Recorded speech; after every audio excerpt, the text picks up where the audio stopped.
Ross, there can be negotiations with or without tariffs in place. There are plenty of tariffs the EU has on us.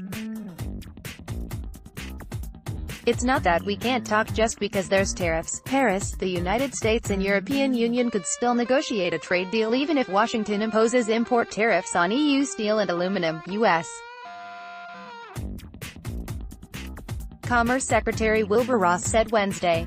EU leaders agreed earlier in May to open discussions about market access for U.S. products, but only if Washington grants the EU a permanent exemption from tariffs. The EU now has a temporary exemption, which expires on Friday. There can be negotiations with or without tariffs in place. There are plenty of tariffs the EU has on us. It's not that we can't talk just because there's tariffs, Ross told a panel at the Paris-based Organization for Economic Cooperation and Development. Ross said China was a good case in point, having agreed to negotiate with the United States despite U.S. tariffs on certain Chinese exports going into effect in March. China has not used that as an excuse not to negotiate, he said. It's only the EU that is insisting we can't negotiate if there are tariffs. He did not say whether the United States goes ahead and slaps tariffs on EU metals. European Trade Commissioner Cecilia Malmström said on Tuesday she expected some sort of U.S. measure to limit EU exports. A French presidential advisor said nothing very positive had come out of recent efforts to stop the U.S.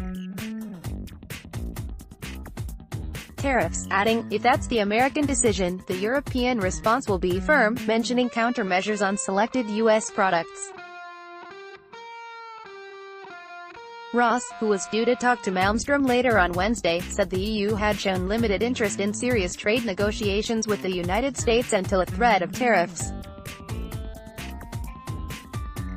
The 28-member bloc shelved talks towards an ambitious EU-US trade deal known as TTIP after Donald Trump's presidential election victory in 2016.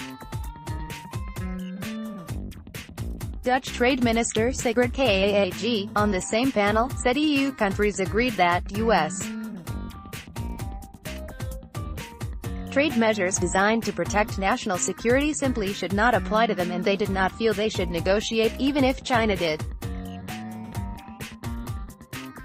Kaag added that a 1962 trade law allowing protection for U.S.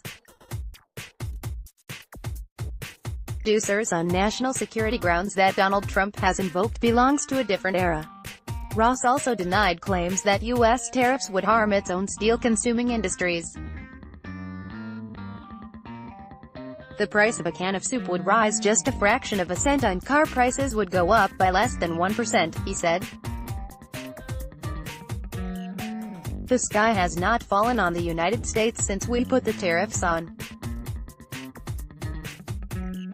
It hasn't fallen and it won't, he said, adding that about 20 steel or aluminum facilities had opened or reopened since the tariffs were first announced. Ross also took aim at the World Trade Organization, where Washington has blocked appointments to its appeals chamber, effectively engineering a crisis in the system of settling global disputes. A dispute mechanism that takes multiple years to settle cases is no good, he said, labeling a 14-year case over subsidies for aircraft Airbus a joke. Talk of just tweaking the WTO, as EU countries have suggested, is wrong, he said. The problem is that people have begun in many multilateral organizations to substitute conversation for action. We don't think just raising issues is adequate, Ross said.